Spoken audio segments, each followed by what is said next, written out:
that's the theme from Sears Radio Theater, which will be brought to you Monday through Friday on this station. Today you'll hear a story of the Golden West with Lorne Greene as your host. Tomorrow you can laugh with Andy Griffith as your host for things that are funny. Wednesday, Vincent Price will bring you a generous helping of mystery, suspense, and detective stories. Thursday, Cicely Tyson will enthrall you with tales of love and hate, dramas involving human emotions. And Friday, Richard Widmark will host tales of adventure in outer space, under the sea, anywhere there is adventure. The Sears Radio Theater will begin after this message from your local station. This is Lorne Greene. The wagon train is moving west across barren, windswept plains. Far ahead, several days' travel at the least, the foothills of a distant mountain range swim in heat waves. One of the wagons, pulled by a seedy team of horses, is driven by a slender, shifty-eyed man. Beside him sits his wife, a clear memory of beauty in her lined face. Get up. Get up there. I'd like to get up in front instead of being in the rear all the time. Less dust that way. It was your idea, Bristol, joining this wagon train at the last minute. Leaving everything behind and all. Well, I told you 1,000 times, Hope. I got tired of apologizing to everybody all the time. Well, you ain't the first man to serve time in prison. I was railroaded. You was caught. Oh, my backside. Wish you could do something about this seat. We'll find ourselves a plot of ground somewheres out west. Somewheres we can grow things on. We could grow things where we was. Yeah, folks just won't let you live down a prison record. Where do you aim to leave this wagon train and settle down? Out west, woman. I ain't never been there neither, you know. Well, it better be pretty soon, Bristol. My backside just about has this wagon seat. And that's only the beginning of our story.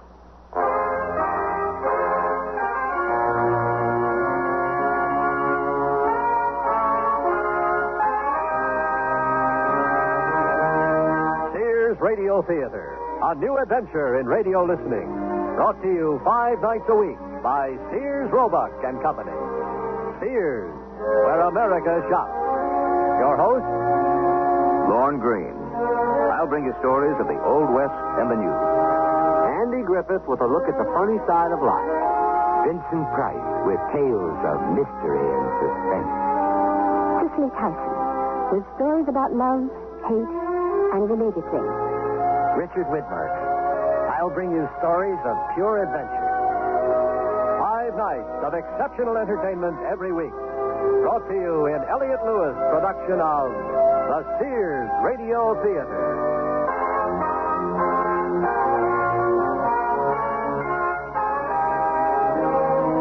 Our story, Retribution, by Ted Sherdeman. Our stars, John McIntyre and Jeanette Nolan.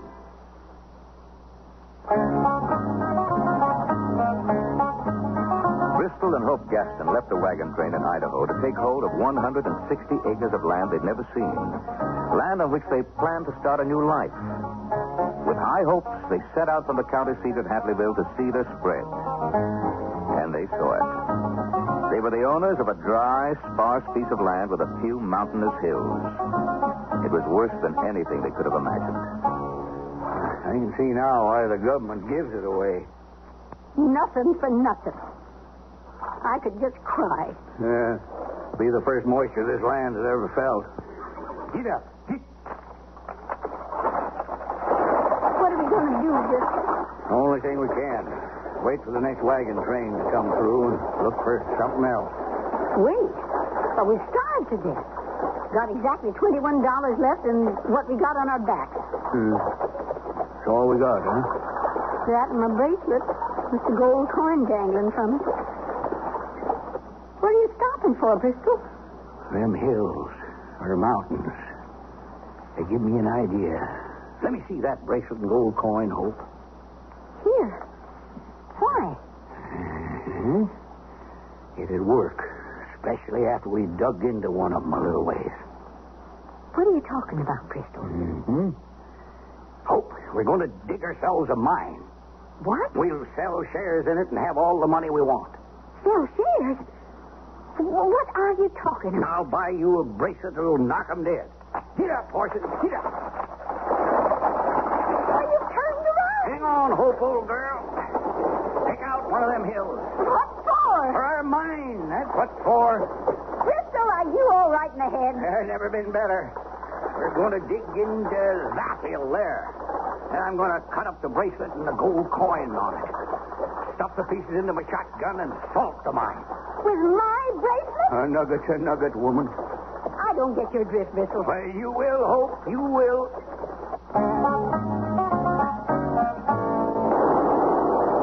Now, let's see. Take a real expert to tell the difference. Come here. Look at this wall, Hope. You still shooting it? Yeah, all through. Look, I've never been in a gold mine before. like a real load, huh? Whatever a load is, that looks real. Now, to dig a few out of there. Why are you digging them out when you just got them in? To show them back in Headleyville. To prove we've struck it rich, woman.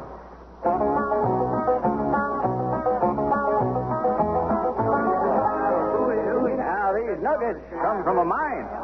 Whose mine? My own. Dug them out myself. Hey, real nuggets, these. Yeah, don't come no reeler. You ought to see the streak of gold we found. Oh? Who found it? Me and Hope. That's my wife. Where'd you find it? About 12, 15 miles from here. We got the land from the government. It's choice, I tell you. Got some hills on it, and something told me to dig into one of them. Mighty glad I did. Hey, Bert, look at what he's got here. Huh? They're real gold. Hold them. Bite them. They're real, all right. I guess my wife and I must have dug for a week into that hill. Is she here? Oh, sure she is. Not spending money. That's a woman for you. How much you figure is there? Well, I can calculate about $1 million, but that's just the first thing you found. Well, you think there's more? Well, gotta be. Hey, Mandan, Lane, come here, listen to this. I figure that hill's loaded with the yellow stuff. All it takes is some miners and the proper machinery to get the gold out. Sure beats God busting for a living. Beats anything for a living. Hey, they sure are pretty nuts. Me and my wife, though, we ain't aiming to get rich off of that gold mine. She's just as religious as me, and she thinks we ought to share the wealth with our neighbors. How do you plan to do that? Well, we don't know yet, but we'll think of something. You open for ideas? Wide open, mister. Well, you need machinery, money for meeting payrolls for miners. Yeah, you sure do. Maybe you can sell stock in your mine. What's that? Sell stock in it? Sure. I'd buy some. I'll buy some, too. You can count me in. And keep the major share for yourself. Well, now, I'll have to think about that. Thanks, Mr. Burns. Carrie Burns. Oh, my name's Bristol Gatt. Sure. Pleased to meet up with you. Thanks again. I want to talk it over with my wife first. Like I said, she's real religious, like me.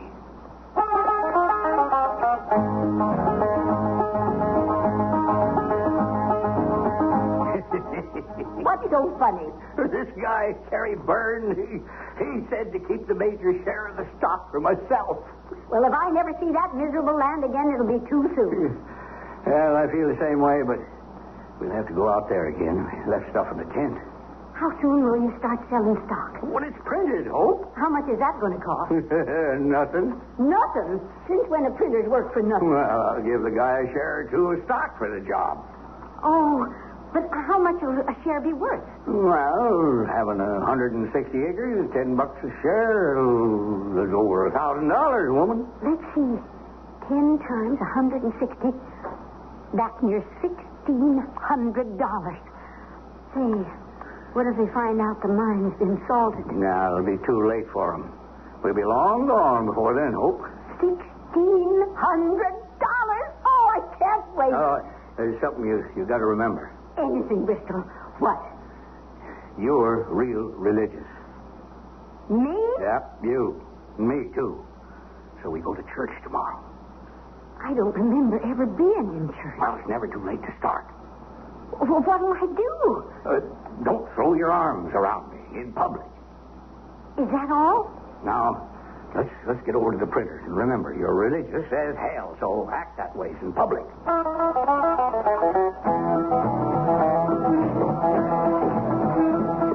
Good sermon, don't you agree, Bristol? Real good. Oh, you met my wife, Hope?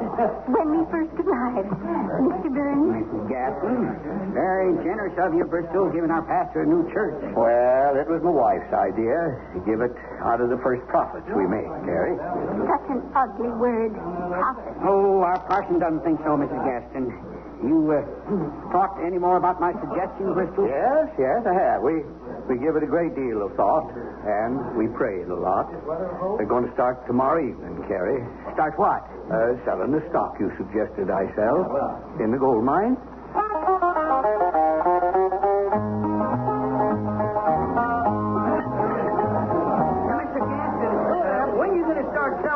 At their gold mine. I sure am hankering to invest. Well, that's fine, Mr. Menon. Tonight we start the sale about 7:30. Well, how many of them there shares can I buy? Well, as many as you want. Oh, well, then I better get to the bank. I want to have the cash already. I'll take half of them shares, mister. Hey, go on sale tonight. For free. What? You heard me? For free. Didn't think I'd let such opportunity get by me, did you? What makes you think I'd cut you in for free? Well, it's simple, Gaston. Either you do or, go to the sheriff and I tell him about the time you served in prison. I don't know you. Just got into town a couple of days ago. Never expected to find a soft touch so quick. Well, you better look someplace else, mister. That mean you ain't cutting me in? That's what it means.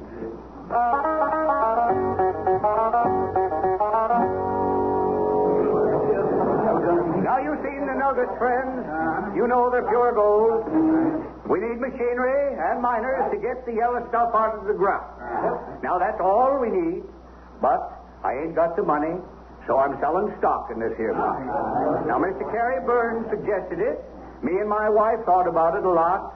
But she's a religious woman, as I am a religious man. And we decided to let our neighbors share in the wealth, too. So if you want to buy some shares, just step up here, give your name to my pretty wife, Hope, pay your money, and own a part of Hope's mine. And I hope you'll forgive me for naming it after my wife. Sheriff, can I talk to you? Who are you? My name's Leland Egan. Stranger around here? Got in a couple of days ago, Sheriff. You ain't in line to buy some of that stock, are you? Is that what you wanted to talk about, Mr. Egan? But not exactly. See, I know that fella, Bristol Gaston. He served time for larceny in Joliet prison. That's back in Illinois. I know where it is. How come you know him? Oh, well, sir, I ain't proud of it, but I served time there, too. Well, I can't stop an ex-con from selling stock in a mine, but I can sure let the folks know he's got a record. Hey, let me through here. Well, let me get by, fellas. What's the matter? What's the trouble? Get up here. It's the sheriff. So the guy talked. We'll leave the sheriff to me. How we doing so far? Sold near $300 worth. We'll sell the rest before I through with him. Well, now, if you'll just settle down, folks, I got something to tell you. Why? I think you better know before you put all your savings into this gold mine. That man's got a prison record. Yes, sir. Gaston served time in Joliet prison for larceny. Now, wait a minute. Please simmer down. Are you through, Sheriff? I can't stop you unless you break the law, Gaston. But I thought these folks ought to know who they're dealing with. I want the money back. Well, sure thing, brother. Hope, give him his money back.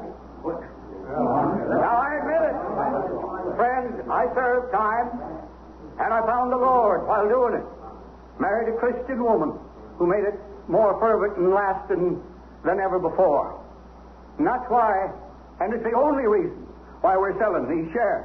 Amen. Serving time only paid parts of my debt to society. I'll never be able to pay it all. But selling shares in the mine we found is a start.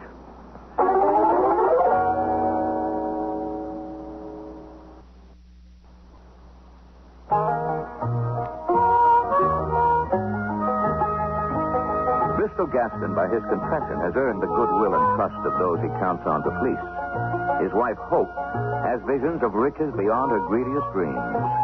The informer, who thought he would put a crimp in Bristol's plans, has been thwarted. And only the sheriff is left with doubts about the mine as he talks to his deputy, Jerry Lago. Never saw so many people eager to part with their savings, Jerry.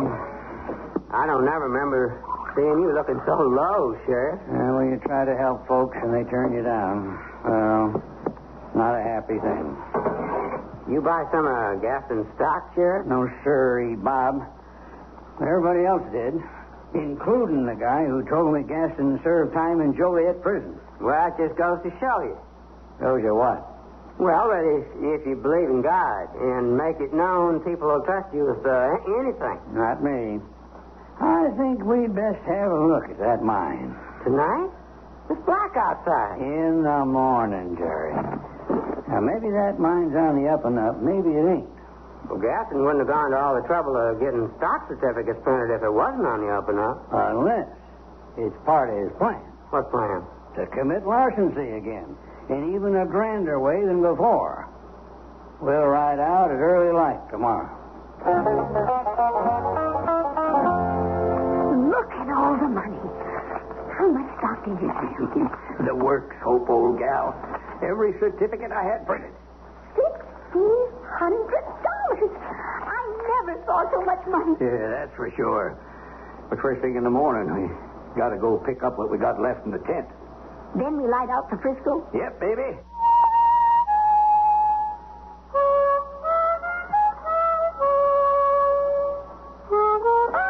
Frisco! Here I come! Oh, there. Oh, you just ain't one to be put off, are you? I just remembered something. Nobody's been in our mine or even knows where it is, except in us. What are you getting at? Oh, thank the Lord. Thanks for reminding me, Lord. You getting religion all of a sudden? Well, maybe I have. I tell you what we're going to do, Hope. And thank you, Lord, for reminding me. Get up. I don't get your drift, Frisco. We're going to blow up that mine entrance so nobody will ever find it. What for? What for? So nobody's disappointed with the lack of gold. And so nobody can ever accuse me of nothing. That's what for. Move up. Where are you going? Get the dynamite in the blasting cast, that's where. Oh, thank you again, Lord. Frisco, look. What's them two horses doing over there? Oh, where? What? Oh, they're grazing, I guess. But who'd they belong to? Well, maybe they throwed the riders. Yeah, that's what they must have done. Well, shouldn't we look for them? Who? Whoever they throwed. I ain't wasting time looking for nobody. I tell you what. You tie them horses up while I dig the holes for the dynamite. Tie them up? What for? 'Cause maybe we can sell them. Well, we can sure sell them fancy saddles. That's one of the things I always liked about you, Hope, old girl. What, Bristol? Your nose for money. Now, tie up them horses.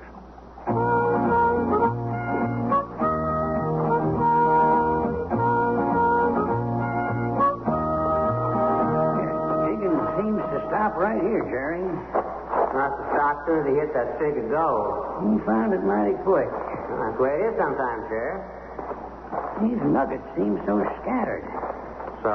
Well, gold comes two ways, Jerry.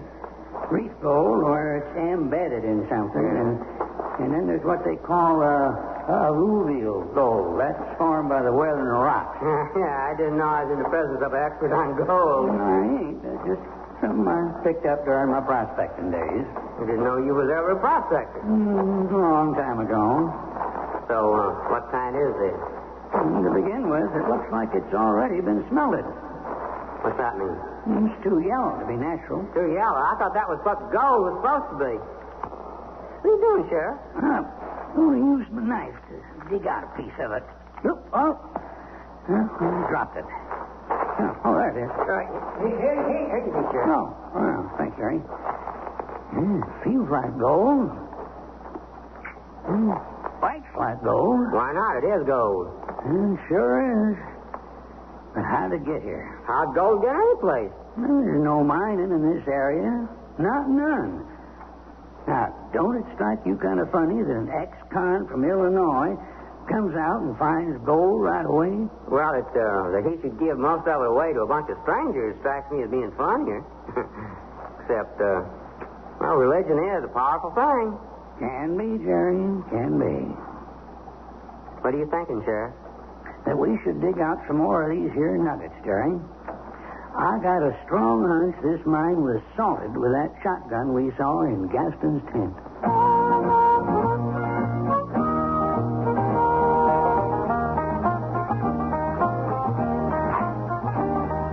Yeah, that ought to do it. Why'd you dig all them holes for dynamite? Now I run a fuse down. Come on, Hope. Yeah. That ought to be far enough. Far enough for what? Well, when I light this fuse, you run and get behind the wagon. What do you plan to do? Join you. I meant by planting all that dynamite and blasting cap. Like I told you, to close up that mine entrance so nobody can ever find it and be disappointed. You used more than you did to make it. Well, because I don't want to have to carry blasting stuff in the wagon, love. Too dangerous. You ready? Yep. Now, light this fuse. Praise the Lord. Now run. Get behind the wagon.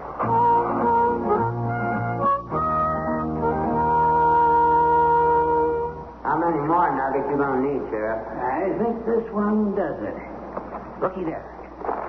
Yeah, it's a date. 1840 something. Off a gold coin. That's all the proof we need, Jerry. Proof?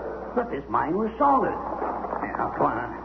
Time to get out of here and ride back to town. Yes, sir.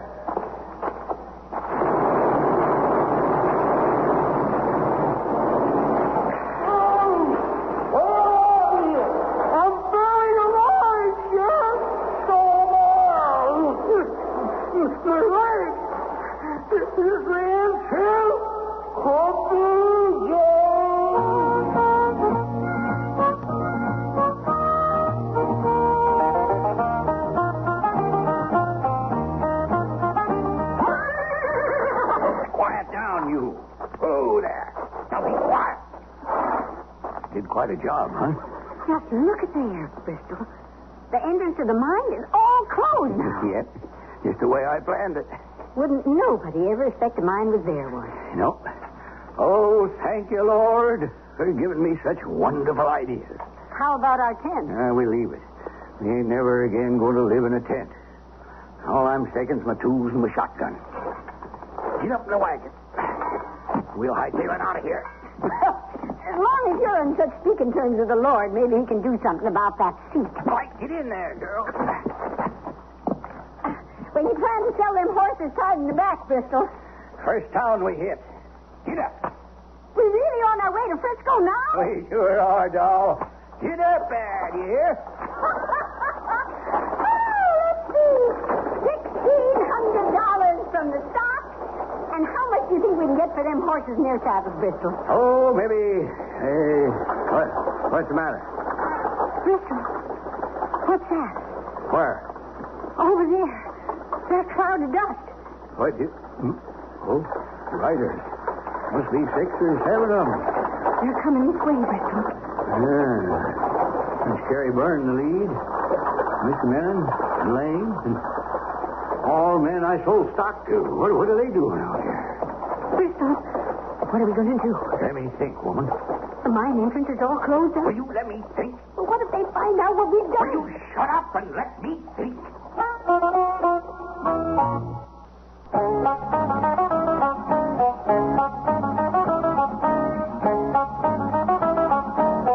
Lorne Green again.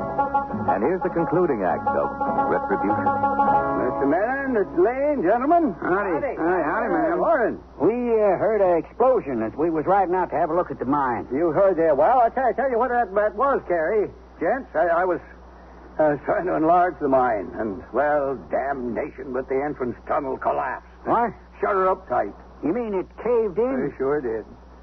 And we was just now on our way back to town to get some help to dig another one. Wasn't we, Hope? Oh, yes. Well, we was. Well, how come you got 2 saddled horses tied to the back of your wagon? To the oh, you mean them two? That their Palomino nag belongs to the sheriff. Yeah, and the paint belongs to his deputy. What are you doing with them, Mr. Gaston? We found them, Mr. Byrne. That was just, they was grazing around. We decided to take them back to town with us. That's the way it was, Mr. Burns. Yeah.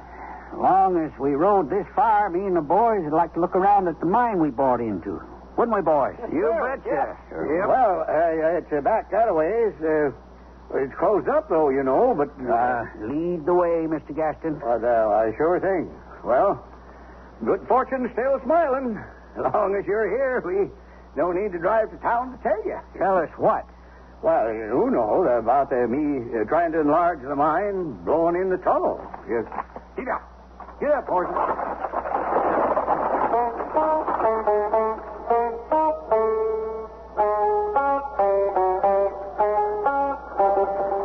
What are we going to do, Bristol? I'll think of something. Maybe we ought to just give the money back. Will you stop nagging me? There's our tent, Mr. Byrne. Oh, I see. Sure, sorry-looking ground, Mr. Byrne. Couldn't support a jackrabbit on it. No wonder the government gives it away. Only way they can get rid of it. That's the mine over there, Mr. Gaston? Yes, sir, Mr. Byrne. Sure, closed up the tunnel into it. Yeah, by trying to enlarge it for the stockholders. Now, just where'd you find them saddle horses, Gaston? I found them right back before you and the others rode up, Mr. Menon. They was just grazing, you know. Ain't that so, Hope? Sure is. Carrie, the sheriff generally leaves word at the jail if he and his deputy are after an outlaw. Ain't been many outlaws since we made him sheriff. Whoa. Help you down from the wagon, Mrs. Gaston? How come you look so nervous, ma'am? Well, way past her time for prayers, Mr. Byrne. Ain't it, Hope? Yes. Indeed it is. You go right in our tent, dear, and get to praying. I sure will. Excuse me, Mr. Burns. And all. Yes, ma'am.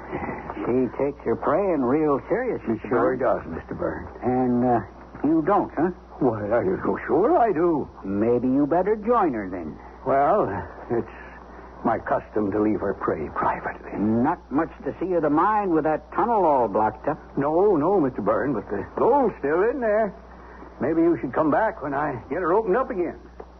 You got some shovels? Oh, sure. Well, maybe we can start helping dig a new tunnel. Oh, that won't be necessary, Mr. Byrne. Thought you said you was on your way back to town to get some help to dig another one. Oh, when I dig, I was.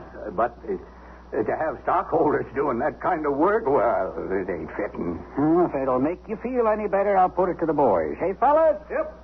Shall we give Mr. Gaston a hand at digging a new tunnel? Yes, okay with me. There's your answer. Now, where are them shovels? Well, I got three's all. Well, three's enough. And the pickaxe. Are they in the tent? Well, no, they're in the wagon. I was taking them to town to show what the diggers needed to bring with them. Well, let's get them. Here you are, boys. I'll take the pickaxe. Right. Okay, men. Shovel for Lane. You. One for me. That leaves none for me to help you with, Gary. Yeah. Now, you can watch, Mr. Gaston. Or wait in the tent where you can do some praying with your wife. Come on, boys. Yeah, okay.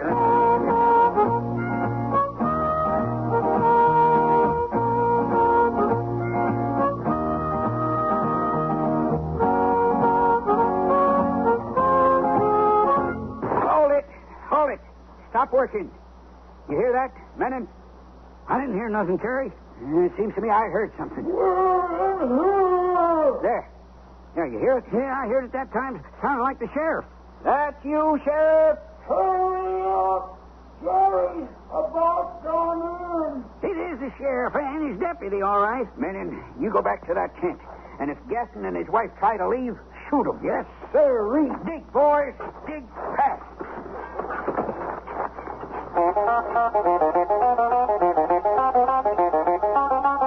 Now, my orders are to shoot you both if you do more than blink. Oh, Bristol. What's the meaning of this, Mr. Menon? Put up that gun you're holding on us. You didn't tell us the sheriff and his deputy was in that mine. What? When you blowed it up. Which is the sheriff and inside. I didn't know they was inside on us. I thought there was something fishy about you just finding their horses out in the prairie. Well, I told you the truth about that. Them horses was grazing. Yeah, You two want to sit down, or you want to go to your maker right now? You're talking to the president of the Hope Mine, Mr. Menon. Then you just sit down, Mr. President. And you too, ma'am.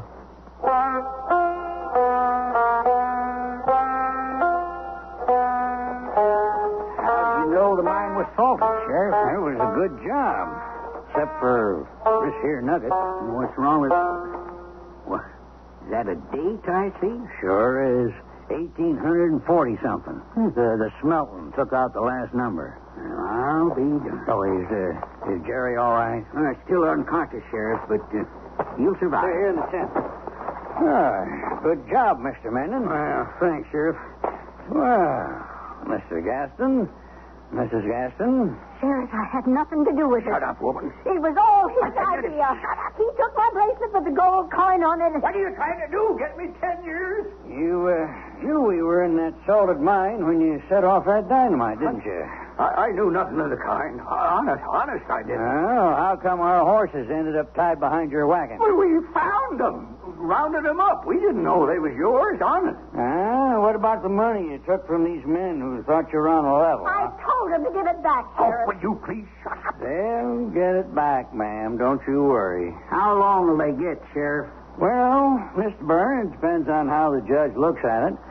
But it ought to add up to quite a few years. Why don't we just hang them now and save the cost of a trial? Because this is a nation of law, Mr. Menon. What's that? That's from inside the mine.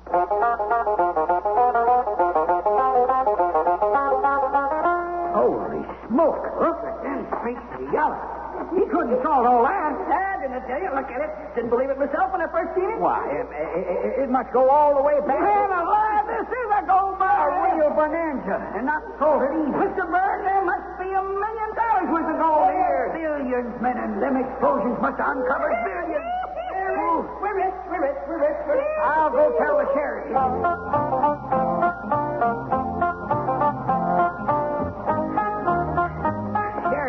Sheriff, what do you hear? Just heard something interesting from the Gastons here, Mr. Byrne. Oh, nothing as interesting as what I'm here to tell you.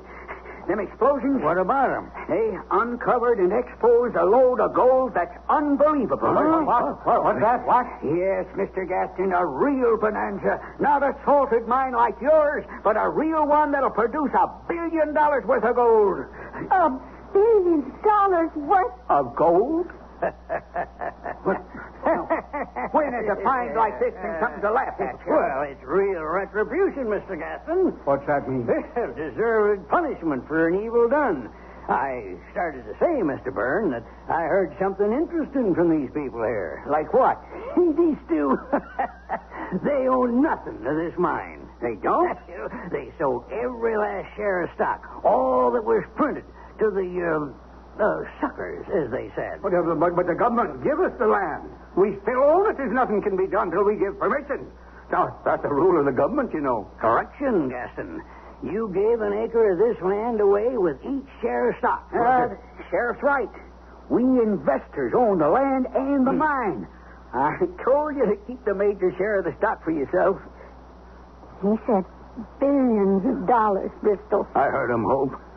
There's got to be a way we can get some piece of it. Maybe there is, Gaston, if the sheriff don't mind. But it's a small piece, very small. I don't care how small it is, Mr. Byrne. Oh, what do you mean, Byrne? These two are slated for prison. Instead of prison, they can work here. Him as a mule skinner, his wife as a scrub woman. About 5 years worth, maybe. We could vote on it right here. Go ahead, Mr. Byrne. All in favor? Aye. Opposed? That's what I meant by a very small piece, Gaston. A scrub woman. I could just cry, Bristol. It's better than prison, Hope.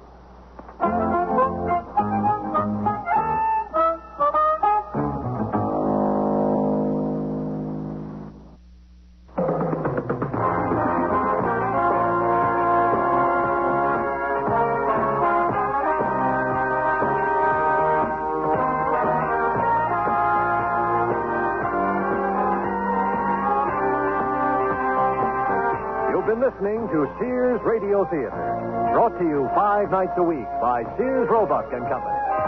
Sears, where America shops. Retribution was written by Ted Sherdeman, produced and directed by Fletcher Marshall. Your host was Lorne Green. Our stars were John McIntyre and Jeanette Nolan. Also heard were Jack Manning, Vic Perrin, Herb Vigran, Tyler McVeigh, and Dawes Butler. The music for Sears Radio Theater was composed and conducted by Nelson Riddle. Art Gilmore speaking. The Elliott Lewis production of Sears Radio Theater is a presentation of CBI. American dollar continues to move lower following a chaotic Monday on the foreign exchanges. This is Doug Poling reporting on the CBS Radio Network. Oil jitters are blamed for today's 10-point decline in the stock market and the activity on the money markets. In Washington, there was talk of some drastic measures unless Iranian oil resumes its flow to this country soon. The dollar opened lower Monday in Tokyo and is opened lower in Tuesday morning's trading, down more than 2 yen. In London Monday, the price of gold soared. Larry Miller has a report. Gold's steady rise in value these past few weeks was apparently just a warm-up for today, because the price of an ounce soared in London to the lofty heights of $246.50. That's about a $15 hike in value over Friday's close.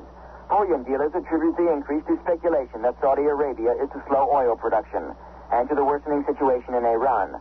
And Robert Guy, a director of Rothschilds in London, believes the price of gold will continue to gain. I went on record in New York last week at a forum run by the American Metal Market, and my prediction at that time with gold at $230 was that we should see new highs in gold this year, and I foresaw a range of $262 to $290. I see no reason to change my view on the market. Gold hit its previous record high last November, but fell back after President Carter announced plans to support the dollar on the foreign exchanges. Larry Miller for CBS News, London. More news in a moment. Big news from Amana. Now you can get a rebate check for $50 direct from Amana when you buy the fabulous Amana Touchmatic 2 radar range microwave oven. The Touchmatic 2 is so incredibly automatic, it cooks by time, cooks to temperature, even holds a temperature to tenderize economy cuts of meat. Amana is also offering a $40 rebate on the companion Amana Touchmatic radar range model RR9T. Rebate offer expires February 28, 1979 at participating Amana retailers.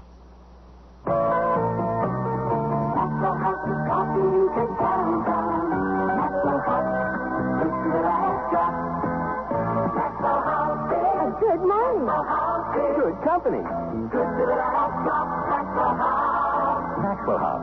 Coffee you can count on. Always smells good. Always tastes good. Always good to the last drop. Good coffee. A congressional panel today opened hearings into the phenomenon of religious cults with emotional arguments on both sides. Rabbi Maurice Davis of White Plains, New York, who claims to have separated more than 100 young people from cults, said those organizations use dictatorial leaders to instill fear and hatred into their members. The Reverend Barry Lynn, Legislative Counsel for the United Church of Christ, urged Congress not to get involved in the non-criminal activities of cults, saying that would place the government in a constitutionally forbidden zone. Washington police report 20 arrests, including a few for assaults on police officers, in today's protest by farmers. About 1,700 farm vehicles tied up the capital's traffic as their operators demonstrated for higher prices. The protest was organized by the group American Agriculture. Their approach was not endorsed by Alan Grant, president of the American Farm Bureau Federation. The way to get better prices is through building markets, an orderly way of increasing the market opportunity, increasing sales of commodities both in the United States and particularly worldwide. We think that's the way to do it rather than driving tractors around here and there or turning goats loose on the White House lawn. We think that our orderly way is, gets more done. The protest in Washington is likely to continue tomorrow, although leaders of the movement have not yet disclosed their plans. As he left the United States, Chinese Vice Premier Deng Xiaoping today sent President Carter a message saying his trip to this country was a complete success. Deng said Sino-U.S. relations will witness a major progress under the new historical conditions. Deng's plane left Seattle and, following a refueling stop in Anchorage, is now en route to Tokyo. Deng plans 3 days of meetings with Japanese leaders before returning to Peking. Now this. Fred, it's after midnight. Oh, look what you've done. Will you stop eating and go to bed? You'll never get up in the morning for work. I can't get to sleep. I took an aspirin, but I'm still wide awake. Well, what did you expect? Aspirin's for headaches. You need a sleeping aid to help you fall asleep. I'll get you some Compose when I go shopping. Some what? Compose. Go to bed, will you, while I clean up this mess? Headache? Take aspirin.